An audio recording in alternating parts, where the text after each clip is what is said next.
UMAR AHMED, IFL TV, MTK Global.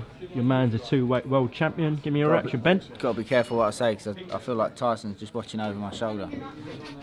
Oh!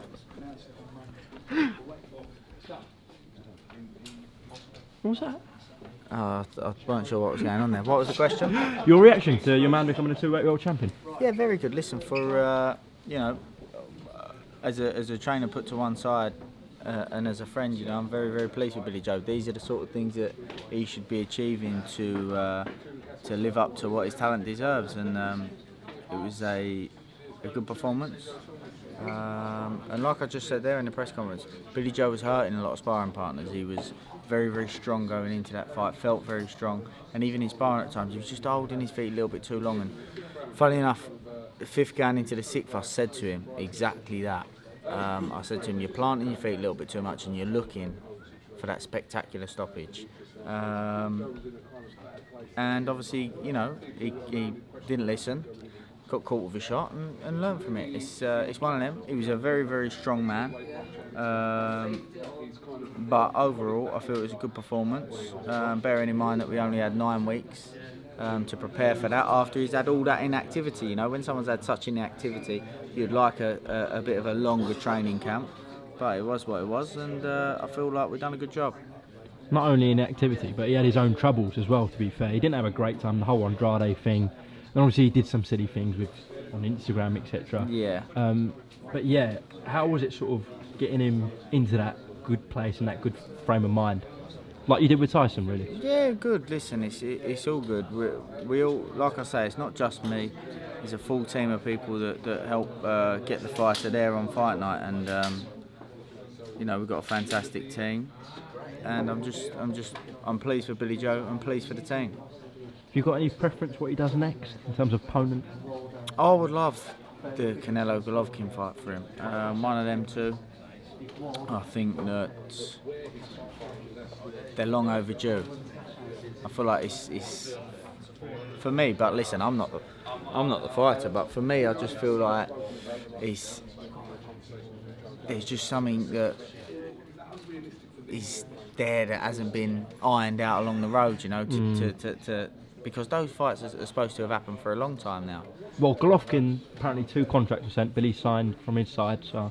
And Canelo, you know, Billy Joe's called Canelo out many times now.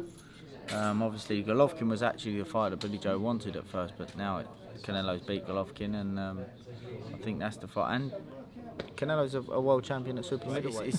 Even if Billy Joe had to drop back down to middleweight, deep down Billy Joe's a middleweight. He can make middleweight. The only reason he's made super middleweight is because the lack of opportunities arising at middleweight. What about the Andrade fight? Because that's obviously got a bit of a personal edge to it. Again, I'm sure business can be done in that fight. Do you think Eddie will want Billy going near his man? Probably not. I think that the plan for them is to have Andrade Golovkin fight. Golovkin will beat Andrade, and then Eddie's involved in Canelo and Golovkin, which, you know, for a promoter is obviously that's what you want. You want to be involved in a top fight. So he'll want to keep that middleweight scene within the DAZN situation. But you know, the people want to see the best beat the best, and I feel like Billy Joe is the best, and they need to find that out. That can't happen. Obviously, you've got the likes of Callum Smith, Chris Eubank Jr., where Billy said if it's on his terms, he's happy to take that, even though he's already beaten him early in his career. But yeah, even that Eubank Jr. fight, it's still a big fight. Yeah, Eubank Jr. is a big fight. It's a big fight, but it's very, very business is difficult on that one because of them. Callum Smith, fantastic fighter. I think, barring Billy Joe, he's the best super middleweight out there. That's with all of them at super middleweight. But it is going to be more difficult than just, you know, agreeing a fight, because two different teams, promotions, platforms is a little bit more difficult. But we'll see. Preferably for me, like I say, I'm not the boxer, but preferably for me, Canelo or Golovkin. Okay. Just the last one. On Callum Smith, I've seen a lot of people say Callum might be just simply too big for Billy.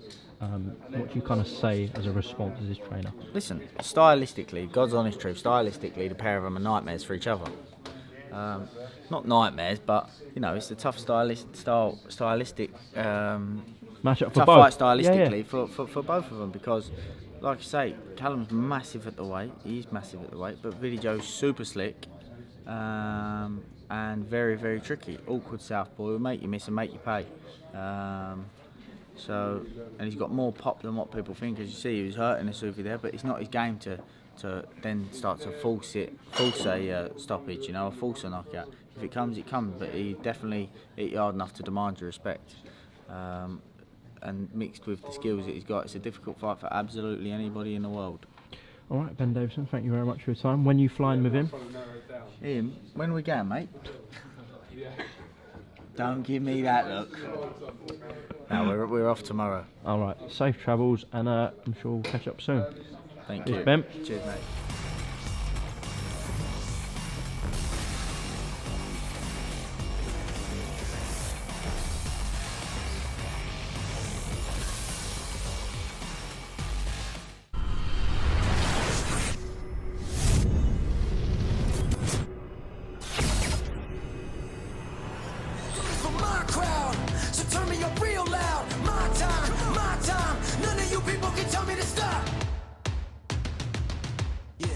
So what are you free?